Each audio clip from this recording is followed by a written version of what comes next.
निलंगा शहरातील सर्व जनतेला देवदत्त सुनिश्चिता सप्रेम जय भीम। मित्रांनो, हे जे पाणी दिसतं ना, हे पावसाचं पाणी नाही। हे बसस्थानकातून गटारचा जो पाणी आहे, बाथरूमचं संडासचं, ती पाणी सोडलेलं आहे। या ठिकाणी हे हॉटेल्स आहेत, हे दवाखाने आहेत आणि हे घाण पाणी आमच्या निलंगा ह्या बसस्टँडमधून रोडवर सोडलेलं आहे। याची कोणीच व्यवस्था केलेली नाही। ह्या घाण पाण्यामुळं किती लोकांचा आरोग्य खराब झाले। काही खाय प्यायचं हॉटेल आहे इथं आणि हे पाणी आहे इथं आणि कुठून पाणी बघा, ही किती लोकांना त्रास आहे।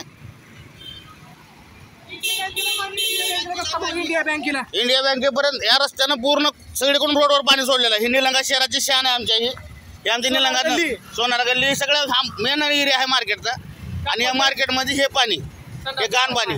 आता हे मेडिकलवाले आहेत, यांना किती त्रास होतो इथून यायला जायला। सर काय काय प्रॉब्लेम आहे? खूप दिवसापासून चालू आहे प्रॉब्लेम। याला कोणी लक्ष देण्यात आले?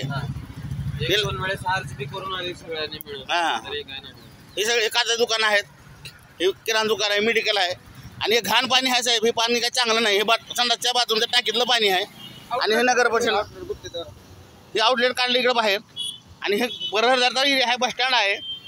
बघू शकता हे कशा प्रकारे लोक इथं फळं विकलेलो आम्ही। फळाचं जर पडलं तर लोकांना त्रास होईल आम्हाला होते।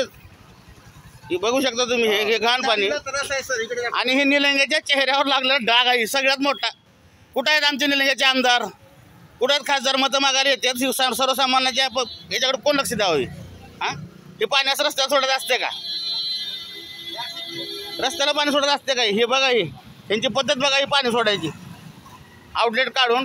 इथं इतका घाण वास शिवला, इथं कोण थांबायला तयार नाही। बघा हे पाणी आहे, बघा हे काय पावसाचं पाणी नाही। तुम्ही बघू शकता हे पाणी। लोकांना लघवी करू देत नाहीत रस्त्यावर हे लोक। निलंगा आमचा हे स्वच्छ सुंदर निलंगा, बघून घ्या स्वच्छ सुंदर निलंगा। हे पाणी बघा, हे बघा हे। हां, आणि यांच्या बंदोबस्त त्यांनी स्वतः महामंडळाने करायला पाहिजे। तर ते पाणी इकडे रोडवर सोडून रस्त्यावर हे असं बघा। हे निलंग्याची शान आहे आमच्या आणि आमच्या निलंग्यातले मोठे मोठे नेते डोळे झाकून बसलेत। काय किती हप्ते घेऊन आलेत, काय करायलेत त्यांना तर माहिती। असं एवढं घाण पाणी आहे, निलंग्यातल्या लोकांचं आरोग्य धोक्यात आले। हे माणूस 2 दिवस झाला दवाखान्यात पडून होता, आज बाहेर आला। ह्या माणसाला आजार झाला होता इथे पाण्यामुळं।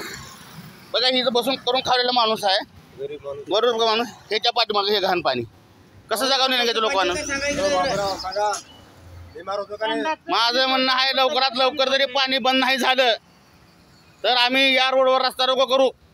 हे पाण्याची व्यवस्था प्रशासनाने योग्य त्या पद्धतीने केली पाहिजे। असं रस्त्यावर पाणी सोडता येत नाही आणि लोकांचं आरोग्य धोक्यात घालणं हे चुकीचं आहे। असं कुठं आहे का? बघा एवढं घाण निलंगा आणि ही लोक इकडे लक्ष देत नाहीत। निलंग्यातल्या सुज्ञ जनतेला माझी कळकळीची विनंती आहे की या गोष्टीला आता इथं झालंय, प्रत्येक गल्लीमध्ये, प्रत्येक शहरामध्ये, भागामध्ये अशीच परिस्थिती आहे। निलंग्यात सगळं निलंगा घाण आहे। आमच्या निलंग्यामध्ये कुणीच नाही, निलंग्याला माय ना बाप अशी कंडिशन निलंग्यात झालेली आहे आणि सगळ्या लोकांची दादागिरी चालू आहे। कुणीही काही करते। हे बघा, हे कलेक्टर साहेबांनी विनंती आहे माझी, निलंग्याला SDM ऑफिस आहे आणि त्या निलंग्यामध्ये सगळेच मोठे मोठे कार्यालय असताना देखील इकडे कोणी बघत नाही। हे चुकीचं आहे सर्व। हे सगळं बंद झालं पाहिजे। माझी कळकळीची विनंती आहे, लवकरात लवकर हे पाणी बंद करा।